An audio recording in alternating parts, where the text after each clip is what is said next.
السلام عليكم. نمر إلى الجزء الثالث من sujet 2, exercice 4 sur les coordonnées, géométrie analytique dans le plan. Le plan est menu et rapporté à un repère orthonormé OIJ. نعتبر ثلاثة ديال النقاط A ذات الإحداثيتين واحد واحد و B ذات الإحداثيتين اثنان ناقص واحد و D ذات الإحداثيتين ناقص واحد ناقص خمسة، والمستقيم D الذي هو معرف بالمعادلة المختصرة Y تساوي ناقص واحد على 3 X زائد 4 على 3، حيث أن ناقص واحد على 3 هو ميل هذا المستقيم. نريد أن نمثل أولا وقبل كل شيء حسب السؤال المطروح الإحداثيات A النقط A و B و D. A ذات الإحداثيتين و B ذات الإحداثيتين اثنان ناقص واحد، و D ذات الإحداثيتين ناقص واحد ناقص خمسة. يتم تمثيل هذه النقاط بالاعتماد على المسطرة والقوس.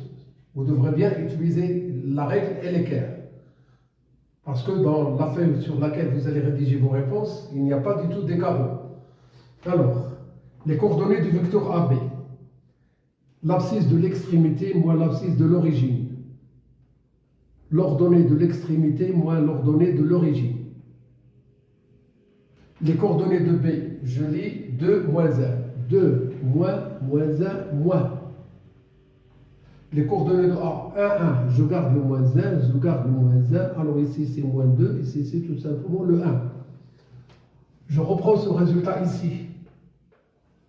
أذكر على أنه إذا كان لدينا متجهة AB في معلم متعامد منظم ذات الإحداثيتين X Y، فإن المسافة AB ما هي إلا جذر مربع مجموع المربعين X مربع و Y مربع.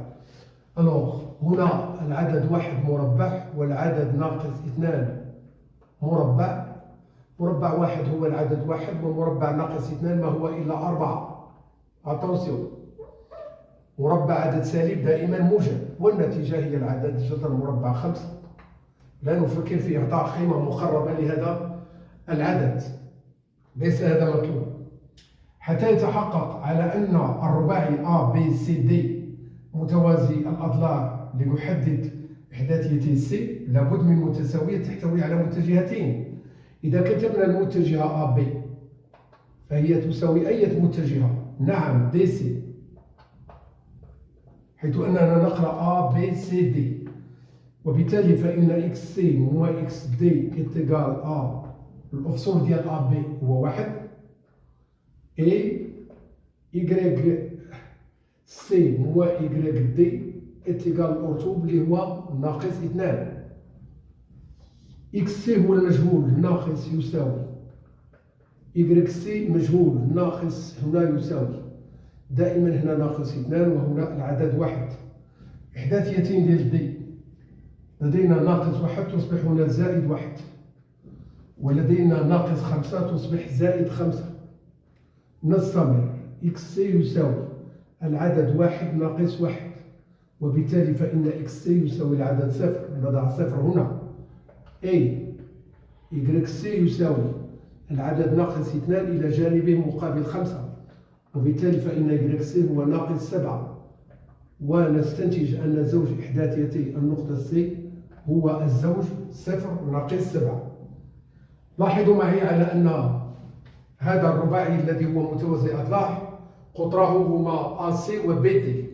إلا خدينا الأفصول ديال A مع الأفصول ديال C وجمعناهم كيعطونا 0، وإلا خدينا الأفصول ديال B مع الأفصول ديال B وجمعناهم كيعطونا 1 زائد 0 يعطينا 1، و2 زائد ناقص 1 يعطينا 1. هناك التساوي.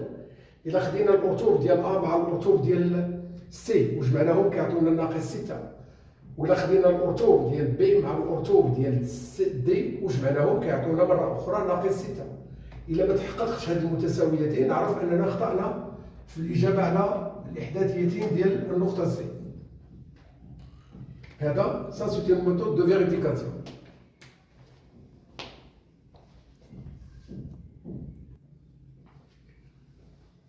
Question numéro 4 de l'exercice 4.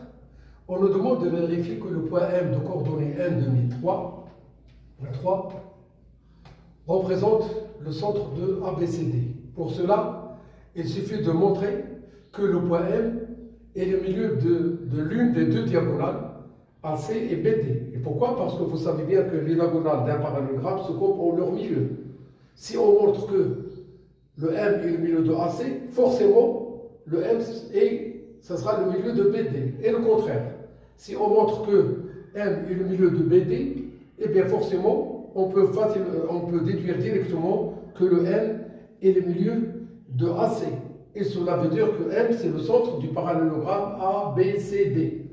Eh bien, on a XA plus XC sur 2 égale, et le YA plus YC sur 2, on va remplacer, on va calculer, on va simplifier, on va déduire. Alors, les coordonnées de A, c'est 1, 1. Je note ici 1, ici le 1.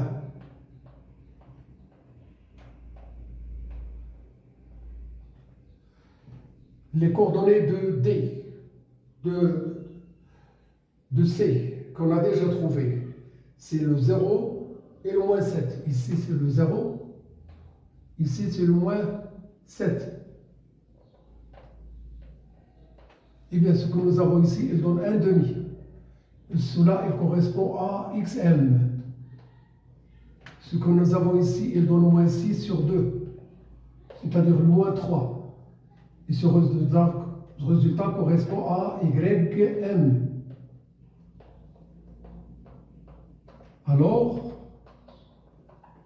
M est le milieu de AC. Donc, M est le centre du parallélogramme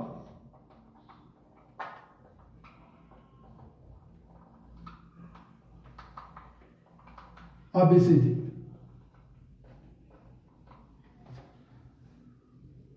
Passons à une autre question. Cinquièmement, petit a. On nous demande de vérifier que la droite AD est d'équation réduite, y est égal à 3x moins 2.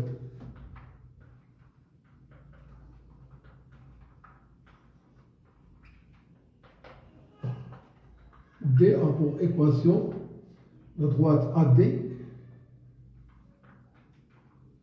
et d'équation y est égale à 3x moins 2.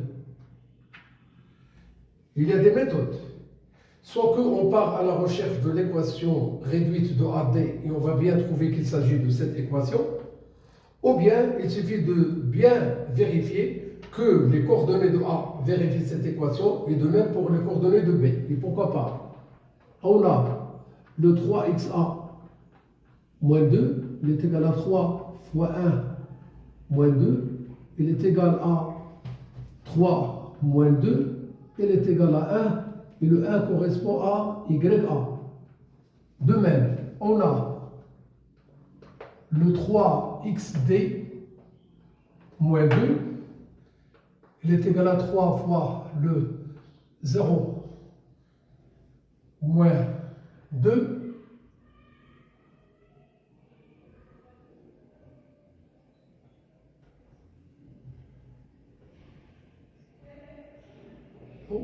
Les coordonnées de D, je dois bien voir les données. Alors, il s'agit de moins 1, moins 5. Moins 1, ici toujours moins 2. Ce qui nous donne moins 3, moins 2. Ce qui nous donne moins 5. Et le moins 5 correspond à YD. Et les coordonnées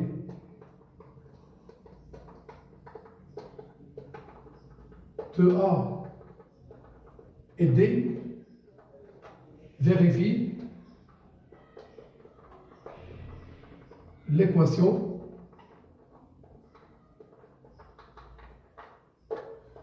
y est égal à 3x moins 2. Alors, ces deux points, ils définissent la droite AD. Eh bien, la droite AD, elle est bien d'équation y est égal à 3x moins 2. Une dernière question, petit b. C'est de bien montrer que les deux droites AD et L, ou bien la droite D qui était déjà choisie au début, montrer que la droite D et la droite AD sont perpendiculaires. On a la pente de D est égale à 3 et la pente de AD est égale à 3 et la pente de D qui était déjà définie au début des données, c'est le moins un tiers. Alors, pour s'assurer que deux droites sont perpendiculaires et qu'ils sont bien connus par leur pente, on s'intéresse à ces deux pentes, le M de AB, c'est-à-dire de AD, multiplié par la pente de D, il est égal à 3 fois moins 1 tiers, et ce produit, il donne moins 1, et quand le produit de deux pentes de deux droites, il est égal à moins 1, n'hésitez pas à conclure qu'il s'agit de deux droites perpendiculaires. Donc, le D et la droite AD sont perpendiculaires. Ne pas confondre D, qui est un point, avec la notation AD. D, c'est une droite, et AD, D, c'est un point.